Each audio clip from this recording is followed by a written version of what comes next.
जय राधा माधवा कुंज बिहारी जय गोपीजन वल्लभा गिरिवर धारी यशोदानंदना ब्रज जन रंजना यशोदानंदना ब्रज जन रंजना यमुना तीरा वनचारी जय राधा माधव कुंज बिहारी हरे Krishna Krishna Krishna Hare Hare Hare Ram Ram Ram Hare Hare Krishna Krishna Krishna Hare Hare Hare Ram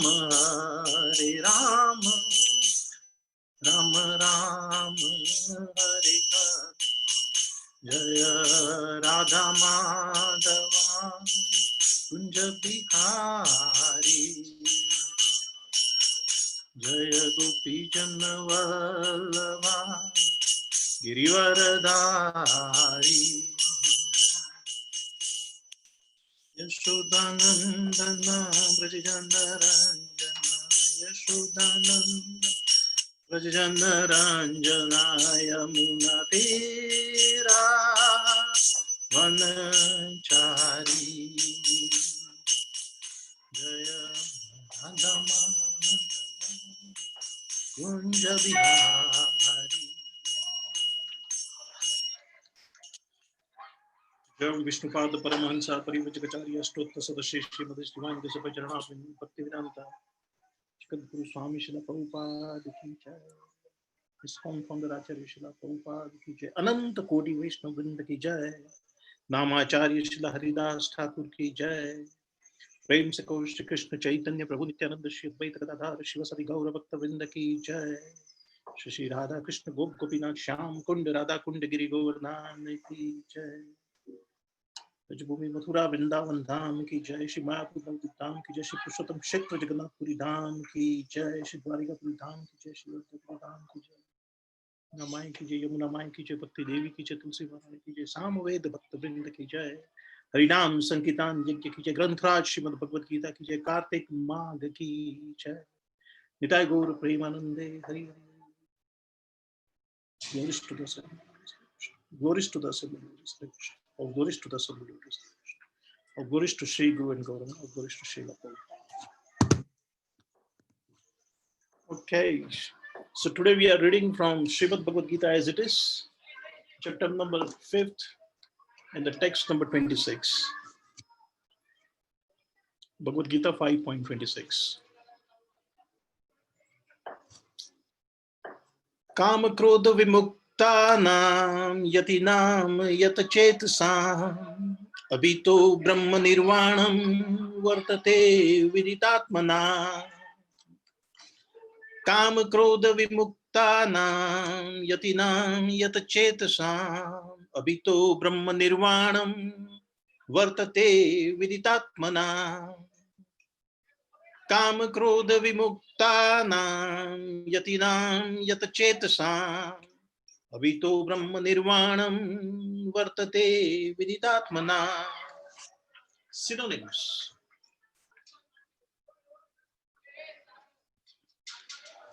kama from desires, krodha and anger, vimuktanam of those who are liberated, yatinam of the saintly persons, yata chetasam who have full control over the mind, abhitaha assured in the near future, brahma nirvanam liberation in the supreme, vartate is there, vidita atmanam of those who are self-realized. Translation: those who are free from anger and all material desires, who are self-realized, self-disciplined, and constantly endeavoring for perfection, are assured of liberation in the Supreme in the very near future. Again, those who are free from anger and all the desires and who are self realized, self disciplined, and constantly endeavoring for perfection are assured of liberation in the Supreme in the very near future. Purport of the saintly persons who are constantly engaged in striving towards the salvation, one who is in Krishna consciousness is the best of all. The Bhagavatam 4.22.39 confirms this fact as follows. Yatapad pankaja palasa vilasa bhaktaya karmashayam gatinam udgrathyanti santah tadvanna rikta matayo yatayo api ruddha shoto ganastam aranam bhaja vasudevam. Just try to worship in devotional service Vasudeva, the Supreme Personality of Godhead. Even great sages are not able to control the forces of the senses as effectively as those who are engaged in transcendental bliss by serving the lotus feet of the Lord, uprooting the deep-grown desires for fruitive activities. So, in the conditioned soul, the desire to enjoy the fruitive results of work is so deep-rooted that it is very difficult, even for the great sages, to control such desires. Despite great endeavors, a devotee of the Lord, constantly engaged in devotional service in Krishna consciousness, perfect in self-realization, very quickly attains liberation in the Supreme. Owing to his complete knowledge in self-realization, he always remains in trance.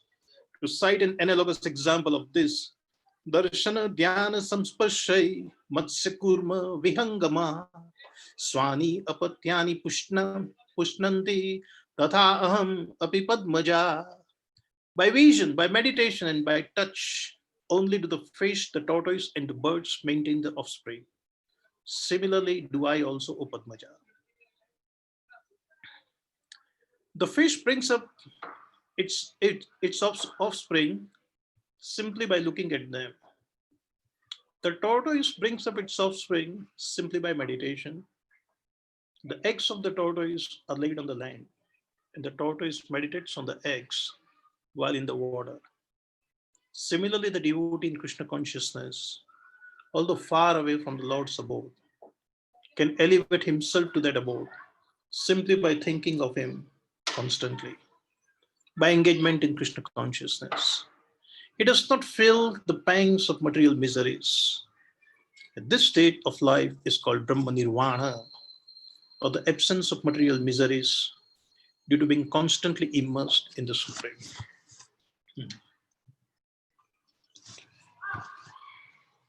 Om Jnanatimirandasya Jnananjana Shalakaya Chakshurunmilitam Yena Tasmai Shri Guruve Namah Shri Chaitanya Manobishtam Sthapitam Yena Bhutale Swayam Rupa Kadamayam Dadati Swapadantikam Vandeham Shri Guru Shri Shri Gurum Vaishnavanscha Shri Rupam Sagrajatam Sahagana Raghunathan Vitam Tam Sajivam Sadvaitam Savadutam Parijana Sahitam Krishna Chaitanya Devam Shri Radha Krishna Padan Sahagana Lalita Shivishakam Vitam He Krishna Karuna Sindhu Dina Bandhu Jagatpate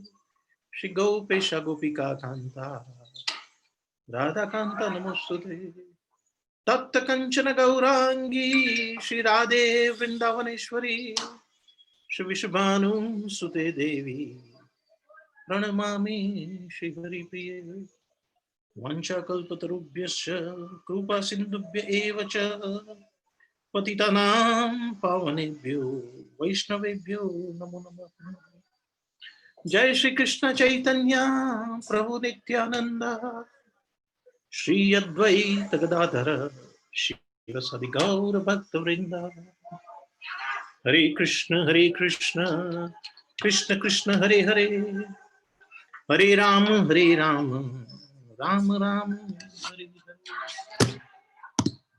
Hare Kama krodha vimuktanam yatinam yatachetasam avito brahma nirvanam vartate viditatmanam. Those who are free from the anger and all material desires, who are self-realized, self-disciplined, and constantly endeavoring for perfection, are assured of liberation in the Supreme in the very near future. So I would like to wish happy Kartika month to everybody. The month has just begun yesterday.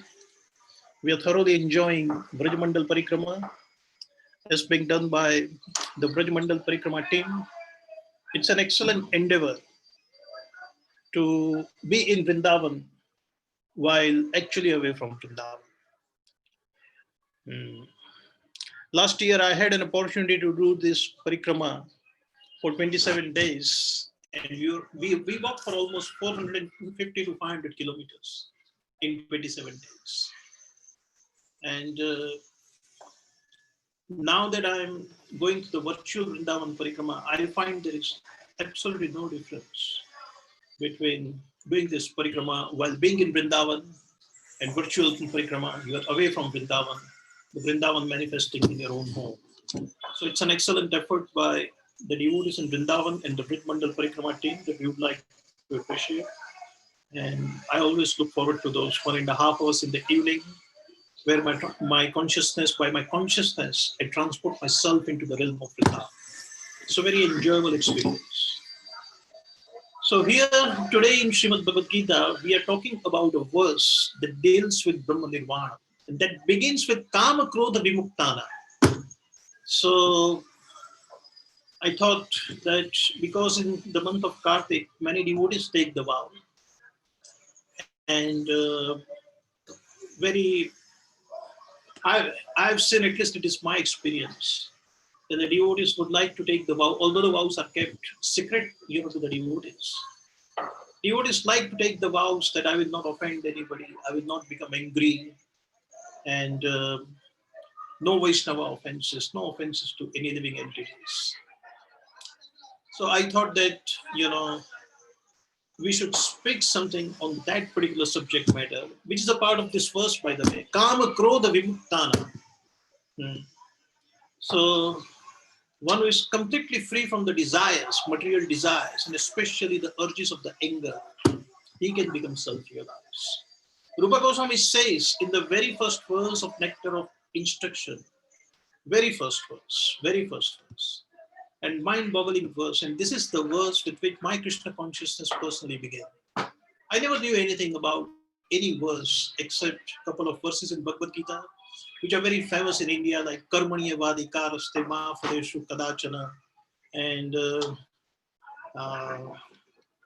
Yada Yada Hi Dharmasya Glanir Bhavati Bharata. So one day in Melbourne, there was a Bhagavad Gita class. Bhakti Shastri course was starting, and I had no interest in joining, but some devotees came to me and motivated me to sit in the first class at least. And this was the first verse of Nectar of Instruction was spoken on that day, which is Vachu Vegan, Manaha Krodha Vegan, Jivo Vegan, Udara Upasto Vegan, Eto Vegan, Yuvishahe Pudira, Sarvam Api Saputvi Shishya.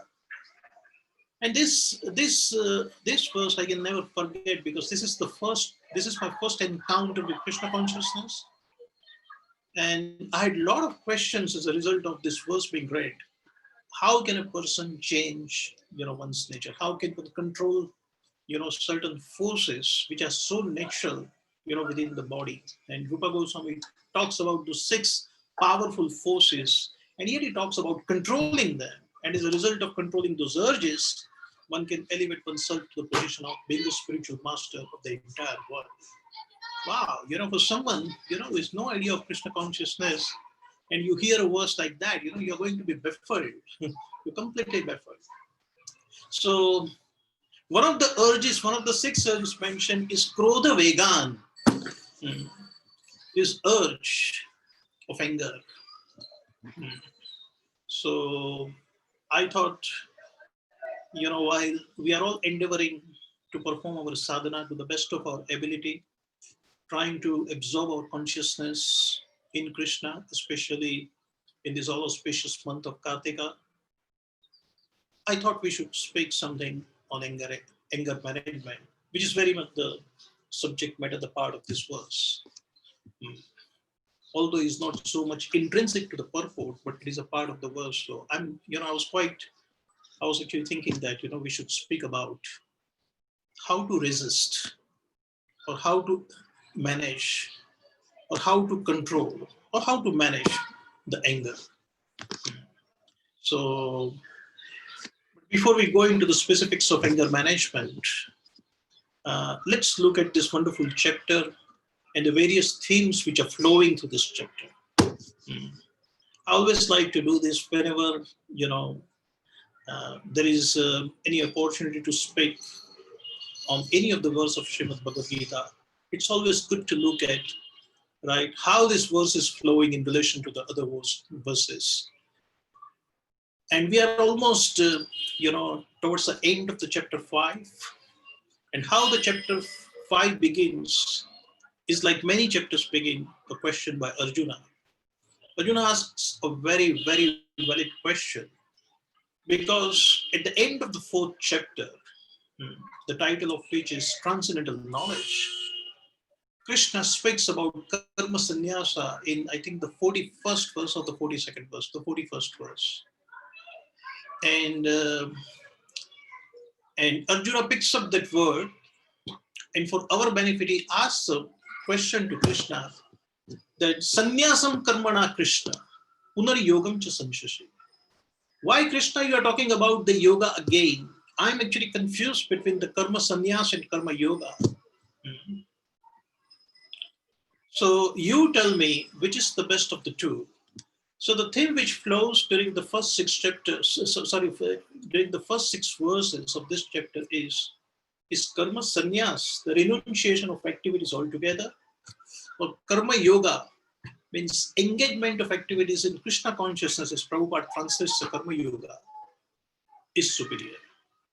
And then Krishna establishes in the first 6 verses that it is the karma yoga which is superior to karma sannyasa. And in the 6th verse it says, Sannyasastu mahabaho dukham aptum ayogatah. So dukham aptum ayogatah. So one who is not engaged in Krishna conscious activities, just by renunciation, what he accumulates is simply the pain and the miseries. Buddhi yokta munir brahma, buddhi yokta munir brahma, na chirena adhigacchati. So on the other hand, the yogi, a person who is engaged, or yukta, or a person who is engaged in Krishna consciousness, he quickly attains the desired supreme destination. And then,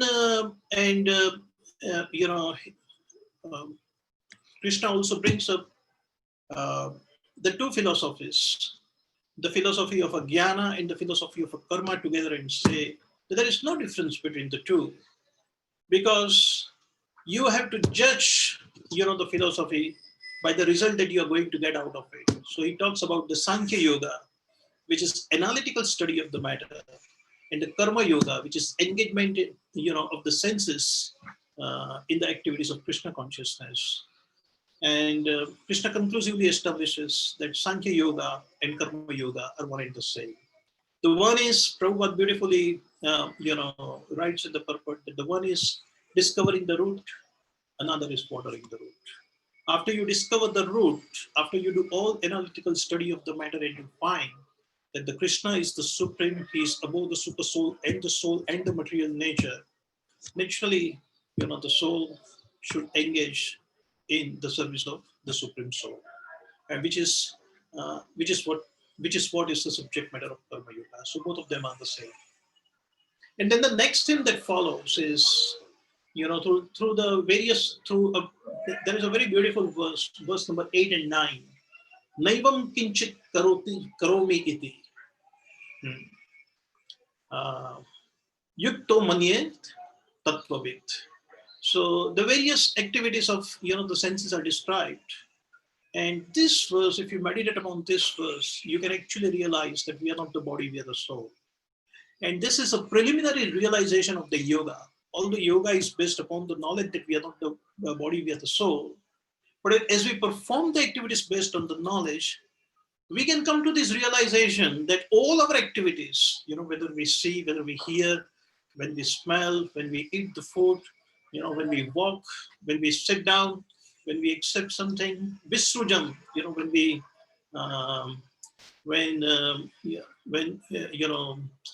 the activities are discarded out of the body. So all these activities are nothing but engagement of senses with the sense objects. Such a beautiful verse to meditate upon.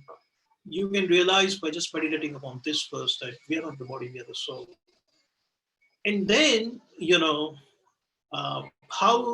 the third thing is that, based upon this transcendental knowledge, when the yogi is engaged in the activities, right, he can attain the unadulterated peace, and he can come to the level of the peace. So that is the series of the verses going up to the verse number 12. And then 13th, 14th, and 15th, the three doers are identified. Who are the three doers? The soul is a doer because the soul desires. Modes of material nature are the doers because they actually carry out the activities. And the super soul is sanctioning the activities. And super soul is omnipotent. So in the verse number 15, na adate kasyachit papam, na chaiva sukrutam vibhu. So vibhu is the super soul. Ajnanena tu Ajnanena avrutam jnanam tena muyyanti jantavaha. So in these three verses, it is established that because the soul always desires, is responsible for the bewilderment, or is responsible for the situation it creates as a result of his desire, and he must enjoy and suffer the results of his activities, which are carried out by three modes of material nature. And Krishna gives a beautiful analogy of Navadware Pure Dehi. Naiva Kurvanti na Karya. Navadware Pure Dehi.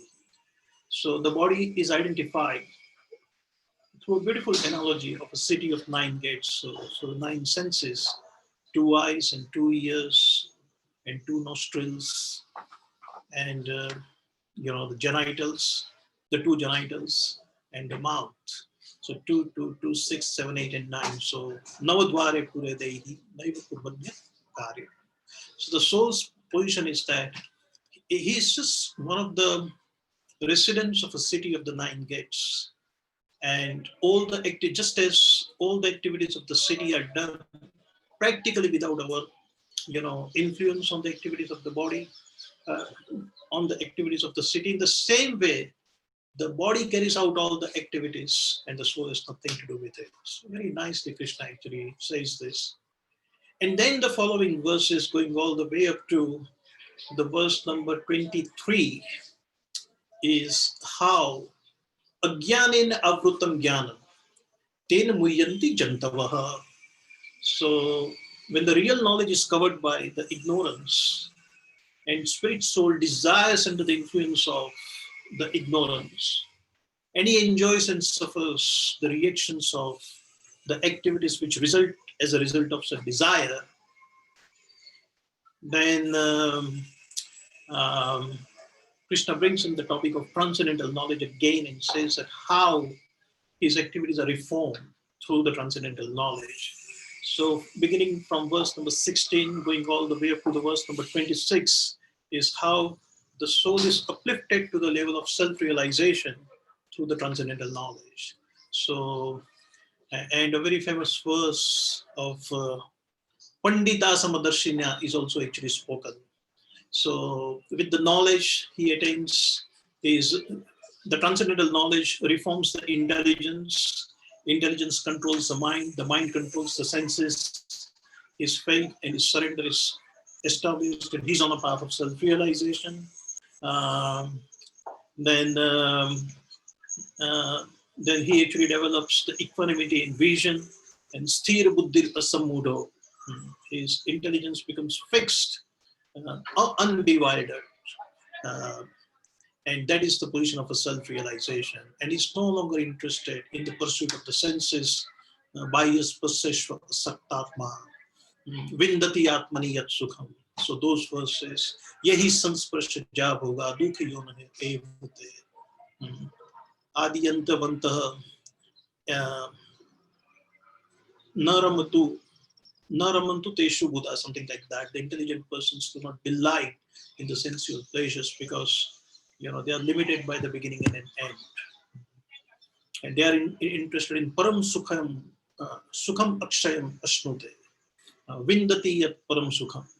So, and then the verse number 24, 25, and 26 is about Brahma Nirvana. So let's talk about this Kama Krodha Vimuktana. So we'll speak a little about the anger management today. Can I share the presentation, Lavanglata Mataji?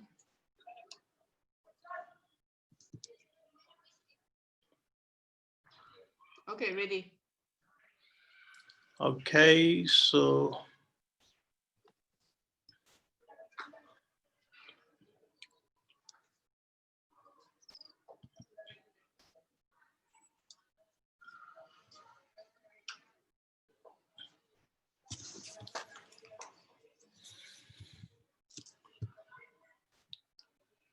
yeah. Kama Krodha Vimuktana. So let's look at the management of anger. Now, Rupa Goswami has identified anger as an urge or an emotion. And these emotions do not perish. They manifest under the influence of three modes of material nature. Remember the discussion on the modes of material nature? The modes of material nature, they compete for the supremacy. So sometimes, the sattva gun is more dominant over the rajas and tamas. And at times the rajas is more dominant over sattva and tama. And at times the tama is more dominant over sattva and rajas. And under the influence of these three modes, spirit soul, the conditioned spirit soul experiences various emotions, and one of that is anger. We cannot altogether eliminate anger. It needs to be managed. So the word is anger management. So the few general things about the anger is that the anger is considered as heroic in the material world. Anger is identified as also a heroic quality. How? On the warfield, the anger is considered extremely heroic. The soldier needs to have an anger over an enemy if they have to protect the borders properly, isn't it? The Kshatriyas, need to feel that anger so that they can blast the enemies away. It is actually one of the qualities of a Kshatriya. The Kshatriya, the Brahmana, because he has such a peaceful nature. His personality, does not suit him to take part in a war. Whereas the Kshatriya, can be easily aroused by the anger of the enemy when he sees the principles of religion are not followed. And yes, the whole Mahabharata Yuddha, was fought on the basis of maintaining and upholding the principles of religion.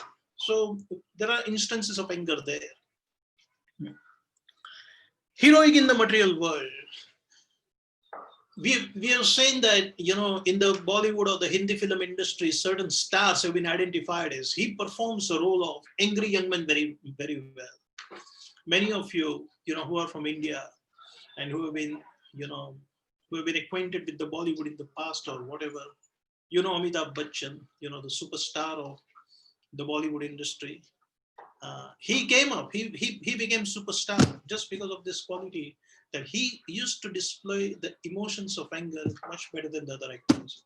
It's heroic quality in the material world. But it's not acceptable in the spiritual world. Just as we find that Indian currency is not encashable in Australia or United States, even the US dollar, you got to convert it to a local currency first before you can, buy anything in the country outside America. In the same way, when we go to the spiritual world, all these qualities like, the Kam, Krodh, the Lobh, Mad, Moh, Matsara, whatever it is, they need to be given away, and spiritual qualities need to be acquired. This form has to be given away. The spiritual form has to be acquired with spiritual qualities. And then only we can go in the spiritual world. So anger is very much, the quality over here, under the tamas. But a different type of anger exists in the spiritual world, which is not a subject matter of this class. So generally, it is not acceptable in spiritual world. Then I like this: one step short of danger. So anger is such a lowly quality that just by putting one alphabet D in front of it, right? Um, the anger is degraded to danger. You can say like that. So this is another way of understanding that anger is just one step short of danger. So we should be very much careful about these qualities, especially dealing with the Vaishnavas, and especially in the month of Kartika. Somebody has given an example that anger is like holding a burning charcoal in the hand and attacking the others. So then the question arises that if you are holding a burning charcoal in your hand and you want to attack another person, then who is suffering most? You or another person? Obviously, it is you, because you are holding a burning charcoal. It is you who gets burned first before even you damage another. Lord Buddha has made a very interesting statement in this connection, that we are not punished because of anger, but we are punished by the anger itself.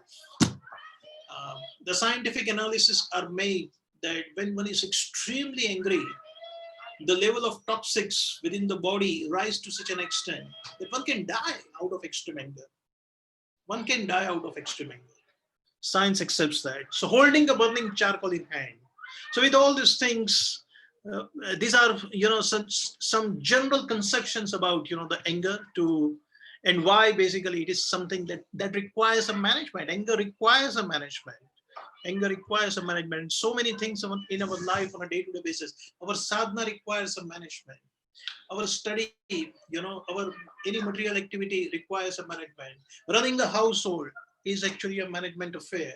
Running a temple or ashram is a management affair. In the same way, the anger needs to be managed. We need to have, certain, we need to have some guidelines, some sort of rules and regulations that we must be aware of to control this particular quality, more than the other. Let's go to the next slide. Yeah. Where does anger come from? The very simple answer. Where does anger come from? It comes from Krishna. Aham sarvasya prabhavo. How can anything come, from a source other than Krishna? So aham sarvasya prabhavo matah sarvam pravartate. Even the anger comes from me. And you can see the sastric examples of anger.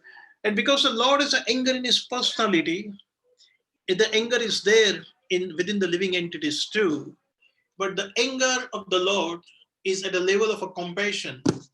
And that anger, the perverted reflection of an anger out of compassion, is an anger out of envy. So the compassion takes the form of an envy, and the anger that is arising under the influence of tamas in the material world is a perverted reflection of the anger that is in the spiritual world. Again, that is not a subject matter of this class, but it is just to understand that all these qualities are just manifesting out of, from the spiritual world. In fact, anger is one of the rasa in the spiritual world. One of the 12 rasas, one of the 7 secondary rasas is that of an anger. Now, shastric examples of anger. We are in the month of Kartik, and the very Damodar Leela. The foundation of the Damodar Leela, if you see, it is the anger. What caused the Damodar Leela to take place?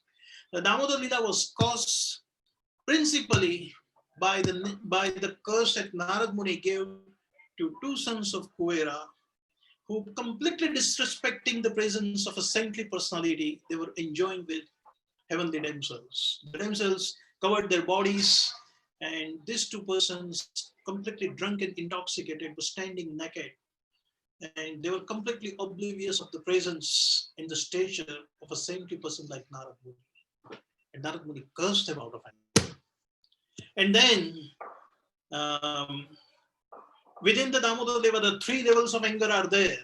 The second level of anger was exhibited by Krishna when Krishna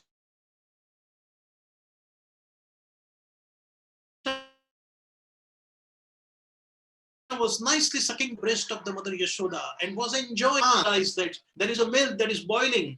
This is the milk which is coming out of ashwagandha grass, the very fragrant grass. And the Surbi cows, when they eat this special type of a grass, and the milk that comes from that body, it comes with a special flavor. The milk was not only sweet in the taste, but it was coming with a special flavor. And Mother Yashoda would like to would actually like to keep the milk and the butter made out of the milk for, her darling child, her beloved baby Krishna. And when she puts Krishna down on the floor to go and look after the milk, the Lord becomes angry. And he takes a stake and he breaks the pot, and the Damodar Leela begins, isn't it? And then the third level of anger in Damodar Leela was displayed by none other than Mother Yashoda. When she found out that, oh my God, what this boy is up to and doing, and she sees that everywhere on the floor, the butter is lying, and she can see, she can follow the steps, and when she goes and sees that he is practically taken out, the butter from all the, the mudkis which were hanging on the ceiling, and he was feeding the monkeys, such precious butter was being fed to the monkeys. Oh my God, she lost the anger. And then she's running after, with a stick in the hand. And so we see basically the three levels of anger within the Damodar Leela itself. The Govardhan Leela, right? Govardhan Leela is, was displayed to calm down, to teach Indra the lesson, because Indra had become very proud, and Krishna wanted to establish many lessons out of Govardhan Leela. And we see basically Indra becoming very angry with the Brajavasis. And Krishna reciprocated with that anger. And eventually Krishna had to be calmed down, by appearance of Apsara taking the form of a Surbi cow and showering the milk Abhishekam, and we know what the Govardhan Leela. But there is a semblance of anger there. Kaliya Mardhan Leela is very much founded on, is very much founded on Krishna's anger towards his venomous 1,000-headed serpent,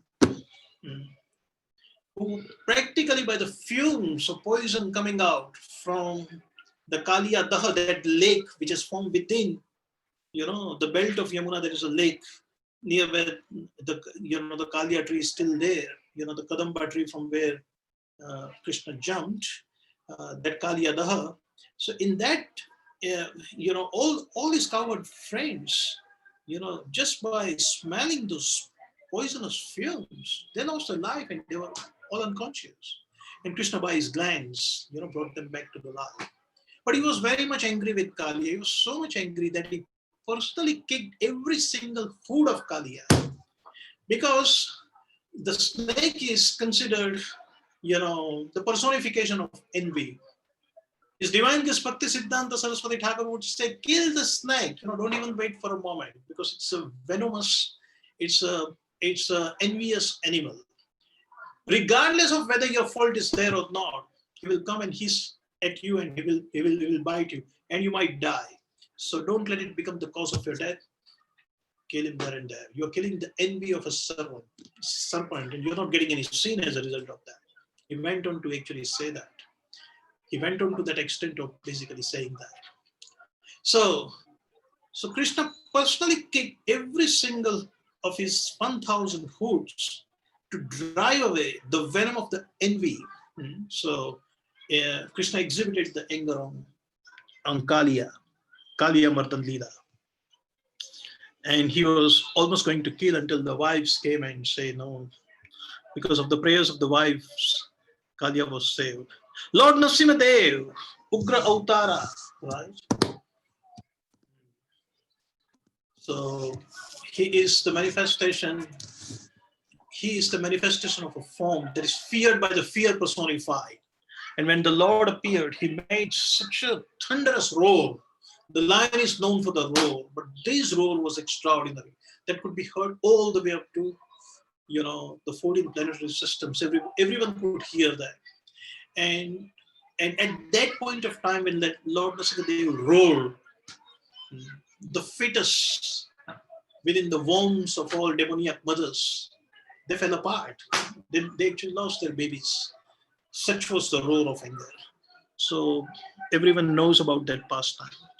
Hanumanji burning Lanka is another, these are all basically, by the way, these are all transcendental anger. We are not supposed to go there yet. So Hanumanji burning Lanka is a feat of anger, controlled anger. Hanumanji burning Lanka is a feat of controlled anger. So this is how when the devotee displays the anger, he regulates. He has got a regulator, the controlling button in his hand. So when he was going, with his tail, lighted by the fire, and when he was going around, he did not burn two things in Lanka, and he burnt everything else. That is a display of a controlled anger. And what are the two things? What are the two places he did not burn? He did not burn the Ashok Vatika, where Mother Sita was kept, and the house of Vibhishan, because Vibhishan is a devotee. Apart from that, practically he burned the whole Lanka. So Hanumanji burning Lanka. Bhagavad Gita verse is spoken in angry tone. It's interesting. Yada yada hi dharmasya glanir bhavati bharata vyuthanam dharmasya tadatmanam srujamiyaham pavitranaya sadhunam vinashaya chadushkrutam is spoken in an angry tone. Kaunteya pratijanihi name bhakta pranashyati. O son of Kunti, go and declare that my devotees never perishes. Apicheta suduracharo bhajate mam anyeva. Don't ever offend, my devotee. He's always sadhu if he's engaged in unalloyed devotional service at my lotus feet. And that Kshipram bhavati dharmatma sasvat santim ligachati kaunteya pratijanihi name bhakta pranashyati. It is said that name bhakta pranashyati is spoken out of bit of anger over there. Very interesting. So it comes from Krishna. These are the examples that even the anger in the transcendental Leela has a place. And this Leelas will become actually sweeter because of the anger displayed either by Krishna or by his devotees. Next. Everything about the anger is not bad. There is a good use of anger too. And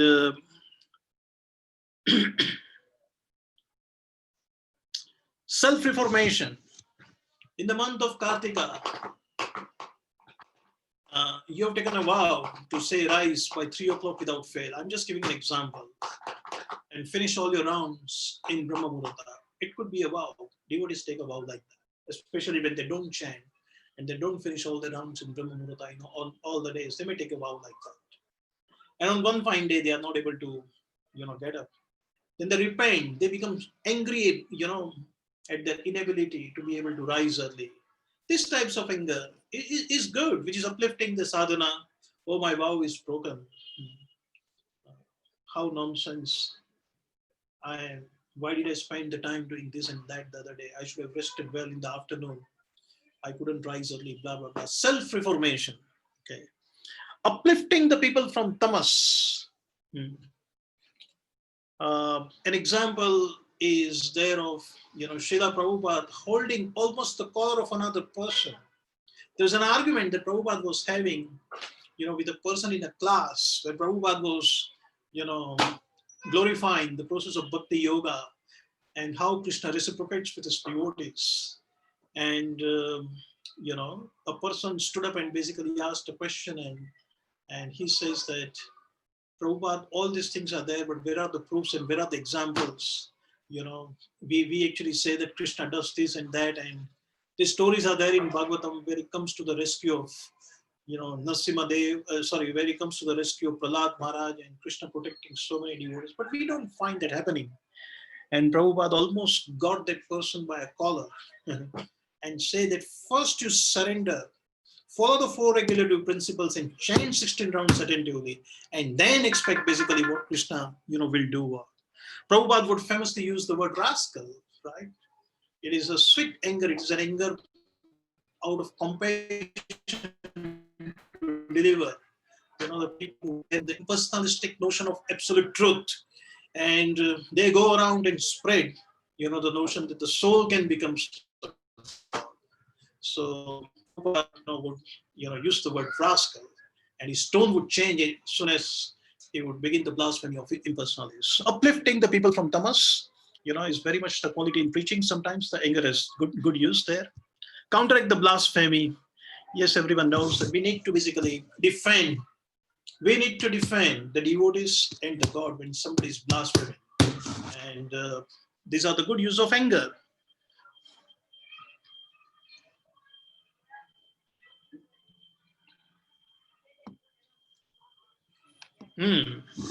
So anger management, who is prone to getting angry?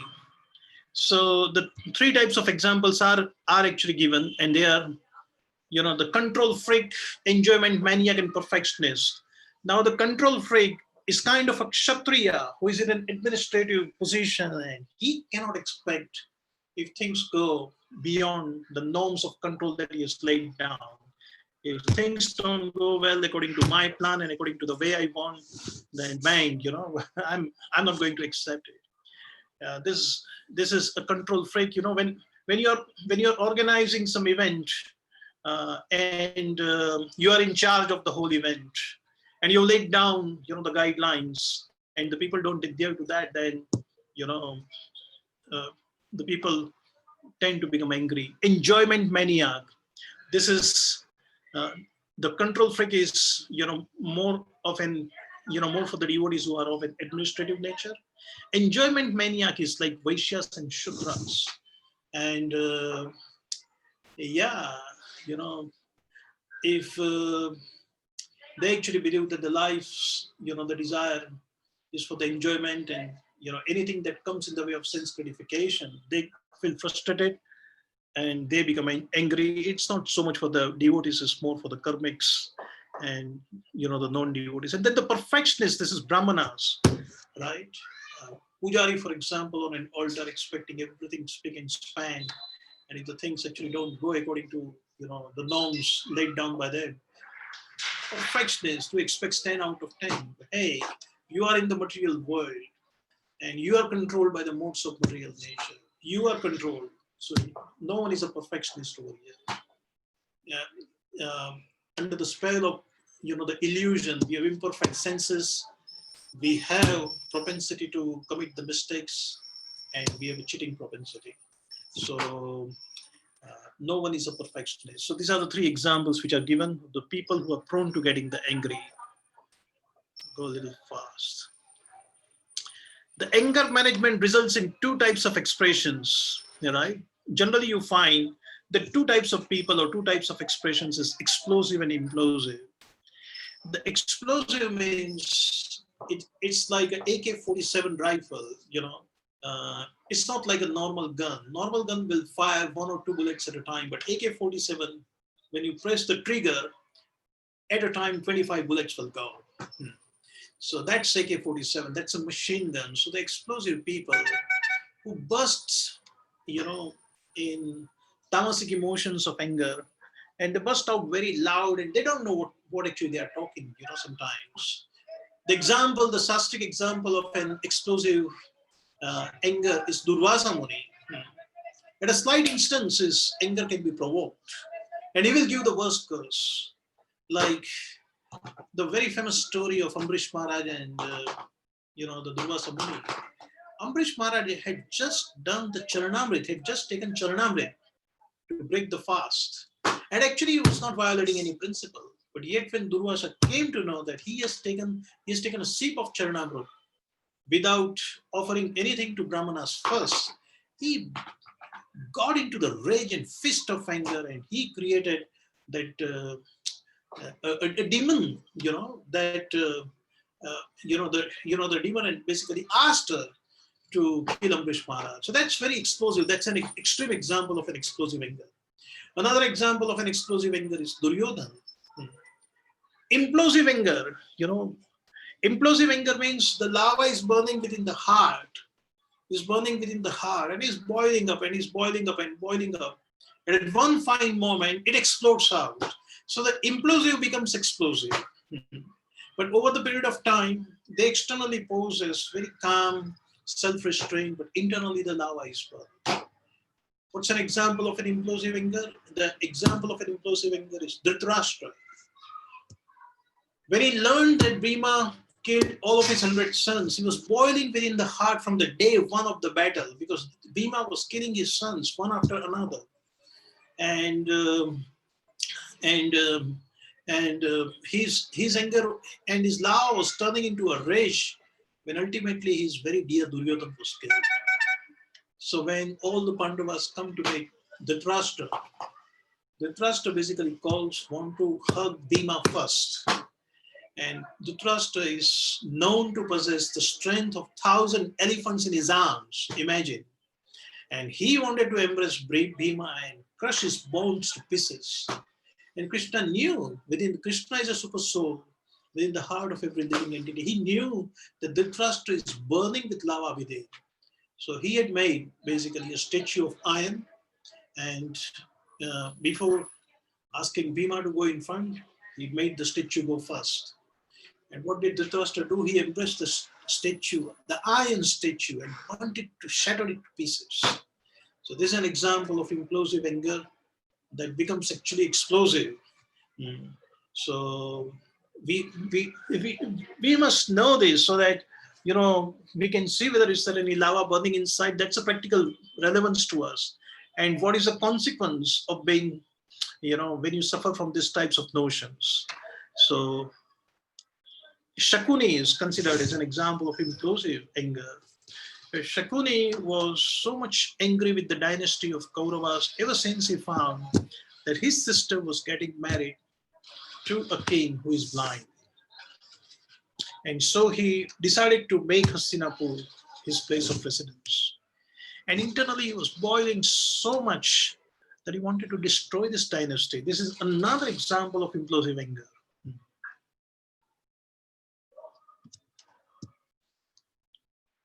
How to deal with the explosive anger? How to deal with the explosive anger? So some tips are given that we as the devotees need to develop this understanding. We cannot display this at the time when the explosive anger comes out, but if we can basically accept that basically any angry situation or any situation in our life that results into anger on our part, that is because of our karma, or not like because of our karma, but you can say that, today I'm feeling explosive anger means today, I'm going through certain notions of anger. You should think that today my mind is not very peaceful. Somehow or the other, I've not read Bhagavad Gita, or maybe I've not chanted my japa well. And what actually I should do is that I should do some spiritual practices. These sorts of things, basically, devotees should be thinking that as soon as you detect that, your mind is overtaken by the emotions of anger, you must disassociate yourself from the anger by saying that I'm not angry, I'm the soul, my mind is angry. The moment you disassociate yourself from the body and thinking that the body is in the feet of anger, you will be in a better position to control it. Because at the end of the day, you, the soul, who has to control the anger, which is manifesting in the body. So always remember that the anger is manifestation, on a bodily level, but can be controlled only at a spiritual level. So disassociate yourself. So that's change the way you think. Do something spiritual before you speak. The moment you find that your mind is getting disturbed and is not feeling very healthy about any person, any situation, anything that is happening, or the person you are about to meet, then take a deep breath and do some spiritual practice. I always keep Srimad Bhagavad Gita around me. Open any page and read the purport of Srila Prabhupada. It has the tendency to bring your mind. It has the tendency to diffuse anger, believe me. Mahatma Gandhi has written this. Mahatma Gandhi is a poster boy of Bhagavad Gita. Why? Because he made this powerful statement that in the midst of any anxieties, he sits with Bhagavad Gita and flips any page out of it and reads basically Bhagavad Gita. And he transfers of kids. So, yeah, read Prabhupada's books on a daily basis. That would be a good way to, diffuse and, the anger. This explosive anger will virtually die out if you are, reading Srimad Bhagavatam and Bhagavad Gita on a daily basis. Dastapayeshva abhadreshu. Nityam Bhagavata Seva. Bhagavati Uttam Stotra. Bhaktir Bhavati Stotra. Tada Rajas Tamo Bhava Kamalo Bhava. Cheta Etain Anavidam Sthitam Sattve Prasidati. Pretend as if nothing has happened means try and ignore. The situation is very external, and that you know just just just actually reciprocate with the situation in a very normal way rather than, oh my God, something is going to explode. These are some of the ways which are described for the devotees to deal with explosive anger.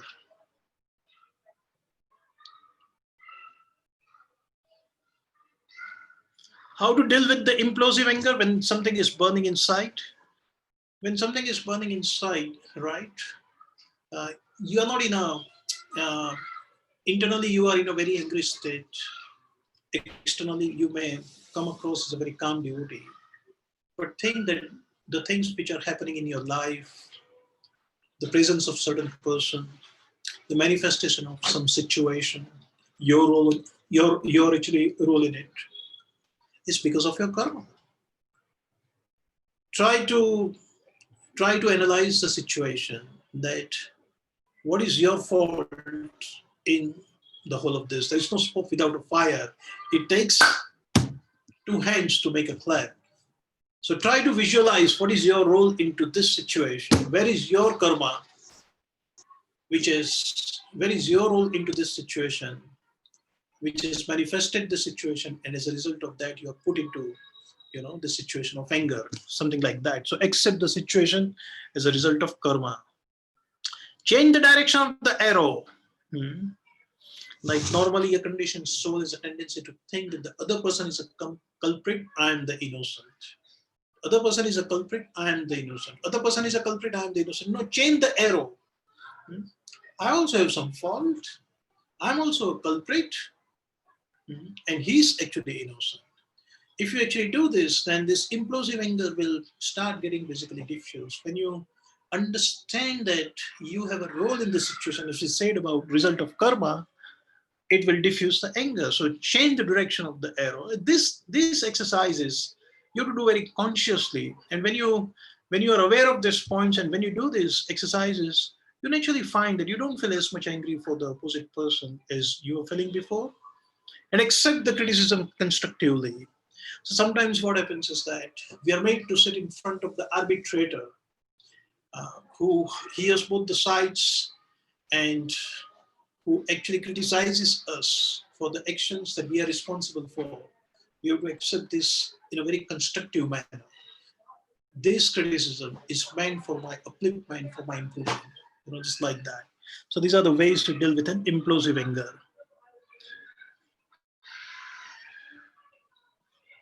So how to deal with an angry person? How to deal with an angry person? It is said by the psychologists that you should never repress somebody's anger, right? If the parents are in a child situation, parents are in a position to scold the child, but if you scold the child without listening to them very attentively, what you're doing is that you're like putting a lid on a soda bottle, right? And basically the gas is boiling. Imagine when the lid is open, it will come out, it will explode. So if you repress somebody's anger, you're putting them in an implosive situation. The lava is burning inside, and at some time, when that lid is let loose, the anger is going to explode, and you're going to suffer as a result of that. So don't repress. And if people are expressing or venting out their emotions of anger, here we are, dealing with a situation when another person is angry, not you are angry. Another person is angry with you. Don't repress his anger. Let them speak. Don't imitate his anger, right? That imitate means anger means tit for tat. If you do this to me, I'll do that to you. No, that attitude is not good. And don't reciprocate in anger. It is not necessary that you must reciprocate in anger all the time.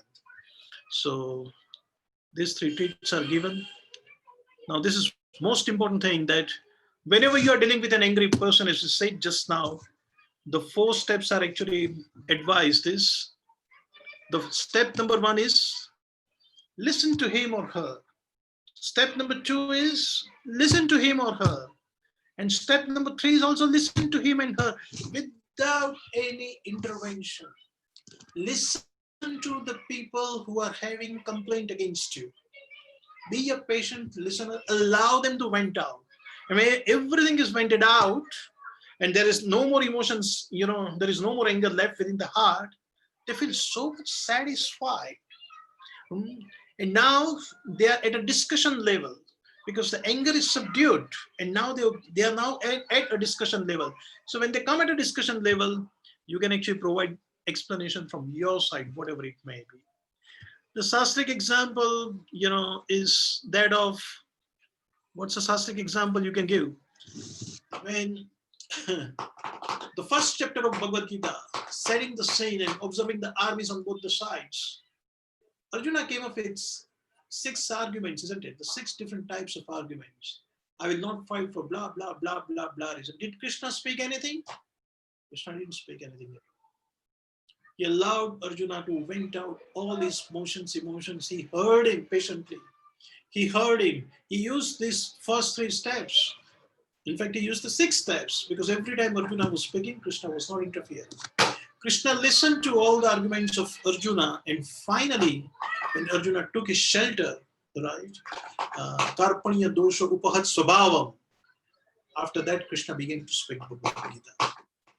And at that point of time, Arjuna was very much receptive, because he had taken out all these arguments. He had taken Krishna's shelter, and now Krishna is speaking because Arjuna is receptive. So bring the people to the level where they are able to receive what you have to say, and then you give. So it's a very nice example. The way Bhagavad Gita is spoken is, an example in itself.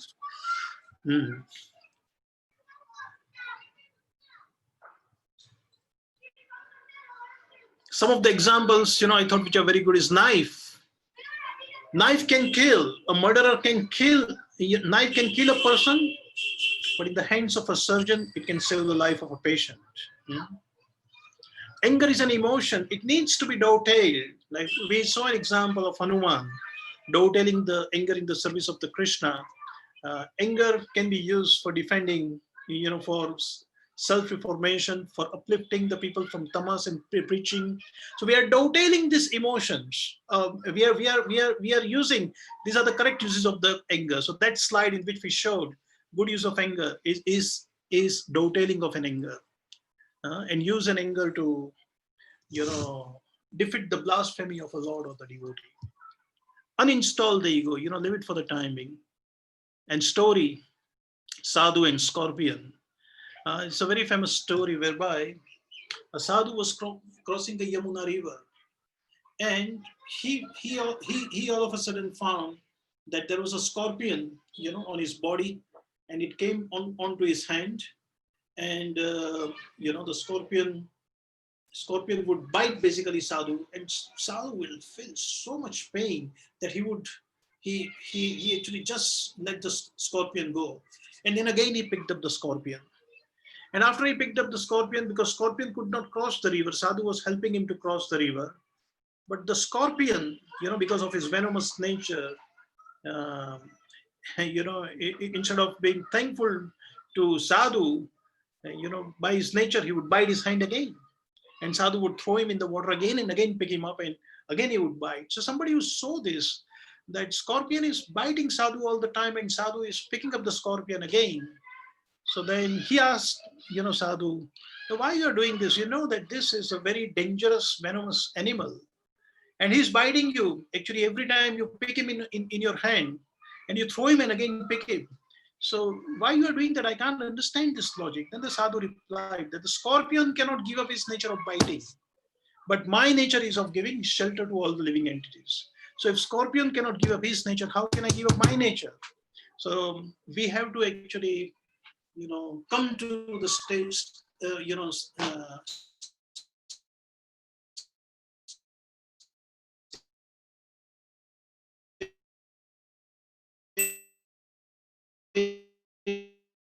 which is said in this verse, we become the servant of the anger, but we manage the anger in a way and utilize it for devotional purposes. Certain interesting quotes for like a perfectionist. You should print this quote and put it in your room, right? Those people who are like perfectionists, it's okay to be imperfect sometimes. Why? Because under the spell of a Maya illusion, imperfect senses, we have imperfect senses. There is a tendency to make mistakes and there is a tendency to cheat. Command respect, not demand it, right? Command the respect and not demand it. Fire with fire leaves you with the ashes. Don't reciprocate anger with anger. Mahatma Gandhi's famous statement, eye for an eye, this comes from the Bible, in fact, makes the whole world blind. And why worry when you are with Lord Hari? Why worry with Lord Hari? So that's a small presentation I really wanted to do. Just meditate upon these points. And one of the things is for those people who tend to get into the explosive mode of anger, resist the tendency to speak. Don't speak anything, because when you speak, when you are covered by the rage of anger, you are going to regret that speech.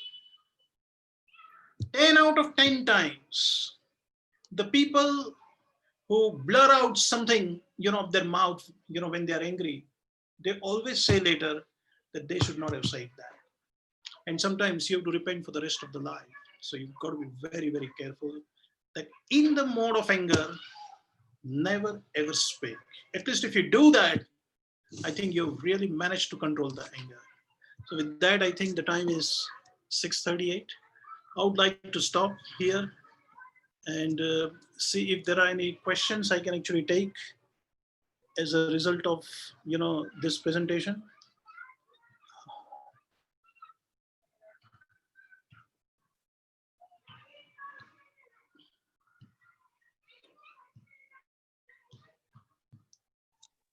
Hare Krishna, Hare Krishna, does everyone have any questions? Yeah. I have one question, Prabhu. Yes. You mentioned in the beginning about this first verse in Nectar of Instruction, Vacho Vegam, Krodha Vegam, etc. So it always puzzled me how simply by controlling these urges, one can be qualified to become a spiritual master and spread Krishna consciousness over the whole world. So how does simply controlling these urges make us qualified to be a spiritual master? Because, when this question also baffled me, and the answer to this question was going to motivate me to attend all the further classes of Bhakti Shastri. The answer that was given to me is that there is a process without following which you will not be able to control these urges. So, and that actually process is spiritual. And that is the reason I was told that your notion is right, that you cannot control these urges by your own effort because you are controlled by the material modes. And this Vega and this actually Vegas, they are emanating from the situation under the modes of material nature, and you're controlled by the material modes. So how can you basically control these urges? You cannot control. You have to adopt a process which is outside of these modes. And when you do that, when you do this spiritual process, then these six urges are basically controlled. And when these six urges are controlled, it means you are at a level of self-realization. There's another purport of this verse, that the actions of body, mind, anger, and the forces of the tongue, belly, and the genitals, which are situated in the same line. So if you really analyze this, then you are practically not at a level of sense gratification, and you are a self-realized soul. And so as a result, you are on that transcendental, you automatically are at a platform, you are able to control these six surges, you are at a level of a self-realization. So you are eligible to get a transcendental knowledge that you can, spread it to the people around. So you can become spiritual master of the whole world. It's the same question I asked. That yes, I can understand the notion of controlling the emotions. But what has got that to do with becoming a spiritual master? So that once the 6 urges are controlled, then you are self-realized. Now, in this verse 5.26, which is a third verse, 3 verses are spoken on Brahma Nirvanam, liberation into the supreme, Kama Krodha Vimuktana. So the Kama is Rajas and Krodha is Tamas. So there is no Rajas and there is no Tamas, right? When Kama Krodha Vimuktana. And you are in Sattva. So you are in Sattva, you are eligible to get the transcendental knowledge that you can actually give it to others. And you're virtually faultless, because if you analyze the other words, Nirdosham hi samam Brahma. There is a verse which is, I think, 5.20, I think, Brahmane Gavi Hastini. After Brahmane Gavi Hastini is Nirdosham hi samam Brahma. And Sthira Buddhi Asammudo. So these qualities will manifest. I'm right now reading the 16th chapter of Bhagavad Gita with the family members in the evening, and the first 3 verses in 16th chapter, the first 3 verses are the 26 qualities, and they are described by Prabhupada as transcendental qualities or divine qualities, which are born out of the mode of goodness. So when these 6 urges are controlled, you are in a mode of goodness, and these 26 qualities manifest within you. Ahimsa Sattvas, Abhayam Sattva Sansuddhir Jnana Yoga Vyavasthiti, Danam Damascha Yagnascha, Swadhyaya Tapa Arjavam. So all these qualities are there, which will manifest and which will enable you to acquire and disseminate the spiritual knowledge. So that's how it was explained to me. It's a very good question. Does it answer? Yeah. Yes, thank you, Prabhu. Okay. We have to obviously assume that Brahma Nirvana means Krishna consciousness and not impersonal realization. That is what basically Prabhupada has translated Brahma Nirvanam. Brahma Nirvanam is a word used by basically Krishna. And Prabhupada is very consistently translated, the Karma Yoga as activities in devotional service. So here we are discussing a process that how by performing activities in the service of Krishna, you can attain a liberation. The Shuddha Bhakti begins after the liberation. Here we are reaching a state of Brahma Nirvana. So in the 6th chapter, the Dhyana Yoga aspect will be taken. The Ashtanga Yoga, we'll go through in detail. And then from the 7th chapter, the pure devotional service is beginning. So although strictly speaking, it is not Krishna consciousness, the intent is that, that the devotee who is engaged in performing the activities in relation to Krishna, his karma yoga is at a level of devotional service. He's a practicing sadhaka on a path of liberation. So Prabhupada has, realized the intrinsic meaning of Bhagavad Gita, where the heart of Krishna is. He wants all of us to become the devotees, and he will establish the superiority of bhakti over the other processes. Prabhupada has translated very mercifully the Buddhi Yoga in 2nd chapter, and Karma Yoga all the way throughout the first 6 chapters is not different from devotional service, which is the heart of Krishna. Krishna says that come to the platform of performing the duties for me, for my pleasure. At that point, it becomes bhakti. And then you will become liberated. And once you are liberated, you can do Shuddha Bhakti, right? Just the bhakti, devotional service, the pure devotional service. So this is not the pure devotional service yet. This is, we are actually talking about akarma. Akarma means material activities very much, not the activities of bhakti, but they are performed with a desire to please Krishna. They are performed in Krishna consciousness. They are performed in the consciousness that you are the soul and you are eternal servant of Krishna. And so you must do all your activities in the service of Krishna. So the activity by itself is not pure, but because it is dovetailed in the service of Krishna, it will lead you to Brahma Nirvana. So that's how Prabhupada is telling that, when you perform the activities of Krishna consciousness, it will liberate you. It will liberate you. You will become Brahma Bhuta. And then your pure devotional Parabhakti will start. So this is not Parabhakti. This is just a karma, which is as a karma yoga. Good. Thank you, Prabhu. Vrindavaneshwari, do you want to say something? Hare Krishna, Prabhuji, Dandavat Pranam. I just wanted to ask the same question that Mataji just asked. You need to speak a little louder. Yeah, I can't hear. Hare Krishna. Hare Krishna. Can you hear me, Prabhuji? Yes, I can hear you, but you need to speak up the tone. I was about to ask the same question that Mataji just put up. What do you mean by liberation in the Supreme? So I have got my answer. Thank you so much. Okay, that's good. The class has brought me a lot of joy, Prabhuji. Thank you so much for giving this Yeah, class. just try and meditate upon these practical tips. I'll share the presentation to you, and Thank you. just Thank meditate you. upon few things. You will find that you can actually control this tendency. We are not free from anger yet. Yeah, Yeah. when I organize. I was hearing a class from Burijan Prabhuji the other Hmm, day. So he quoted certain lines from the 11th canto, 28th chapter, the Song right. of Avanti Brahmana, where Hmm, he says that no one is responsible for the anger that one faces. No, no, it is our mind alone which hmm, is the cause of the anger. So right. the implosive anger that you discussed, I found it very much going with it, complementary to what you have Yeah. So we said. actually, made a similar statement in the class today that the anger is a material expression. It is at a bodily level, and Yes, it is not at a spiritual level at all. yes, But the process to manage the anger, is spiritual and can perfectly control this anger. So somehow or the other, the devotees have used the extreme fits of anger in the service of Lord. And so anger has its place in Krishna consciousness. A concept of Yukta Vairagya, we can also utilize the anger in the service of Krishna.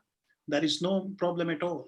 So the anger used in Krishna's service, right, it gives so much pleasure to the, the devotees. Hanumanji was very happy when he was burning the Lanka. yeah, He was very happy. He was very happy. yes, Mhm. yes, Because he thought that how Rama would feel happy when I protected the house of Vibhishan and protected Mother Sita, and out of extreme happiness he jumped into the ocean, and then he jumped back into where the Rameshwari is and where Rama was there. So yeah, even certain examples from Chaitanya Leela can be like we could learn from Chaitanya Leela, the yeah, examples of anger. yeah, When Chaitanya Mahaprabhu himself he displays his angers, and many of his followers also yeah. He they became display their especially angry on Chota Haridas when he yeah. looked at the young widow, with a very lusty eye. Yeah. So anyway, yeah, there are examples. There are many examples, the Sastric examples all around, mm, on the anger. Yeah. Thank you for asking question. Thank you. Thank you. Okay. Thank you very much, Prabhu. Srila Prabhupada ki jai. Thank you. Right. Thank you.